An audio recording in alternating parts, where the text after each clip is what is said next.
Bangladesh red crescent society Jamalpur জেলা ইউনিটের ঘোষিত কমিটি বাতিল করে নতুন কমিটি গঠনের দাবিতে বিক্ষোভ মিছিল করেছে আজীবন সদস্যরা।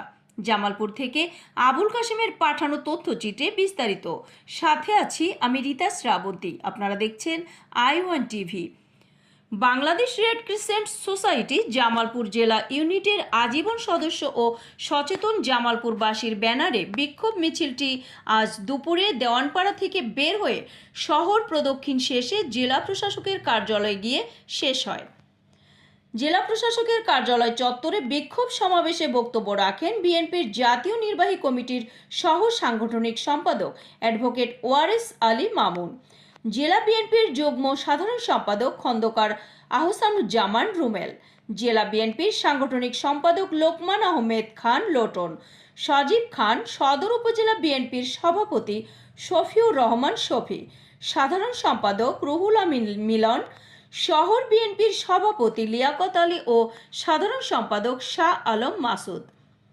সমাবেশে আজীবন সদস্যরা অভিযোগ করেন, দুর্নীতি ও স্বজনপ্রীতির মাধ্যমে গত 30 এপ্রিল জেলা বিএনপি থেকে বহিষ্কৃত মাহবুবুর রহমান জিলানীকে সহসভাপতি ও জেলা বিএনপির নেতা রেজবি আল জামালি রঞ্জুকে সাধারণ সম্পাদক করে 11 সদস্যর কমিটি ঘোষণা করা হয়।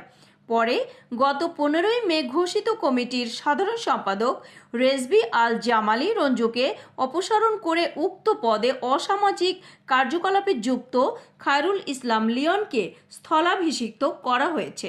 দুর্নীতি, স্বজনপ্রীতি ও আওয়ামী লীগের দোসরদের নিয়ে গঠিত কমিটি 24 ঘন্টার মধ্যে বাতিলের দাবি জানিয়ে জেলা প্রশাসক হাসিনা বেগমের মাধ্যমে রেড ক্রিসেন্ট চেয়ারম্যান বরাবর স্মারকলিপি প্রদান করেছেন আজীবন সদস্যরা। দাবি মানা না হলে বৃহত্তর আন্দোলনের হুমকি দিয়েছেন আজীবন সদস্যরা।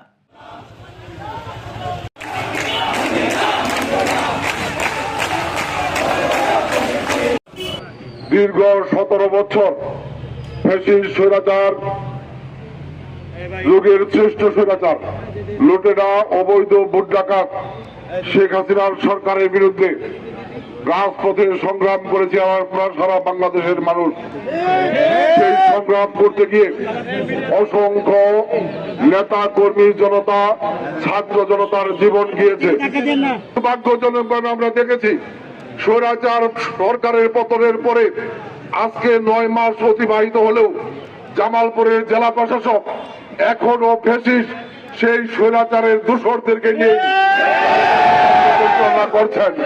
তিনি জামালপুরবাসী, জামালপুরের সুধীজন, বিভিন্ন রাজনৈতিক দলের নেতৃবৃন্দদেরকে বিন্দু মাত্র তোয়াক্কা করেন না। ব্যক্তিগত সিদ্ধান্ত থেকে তিনি জামালপুরের প্রশাসন পরিচালনা করার চেষ্টা করেন। আমরা বলতে চাই, আপনাকে অনুধাবন করতে হবে।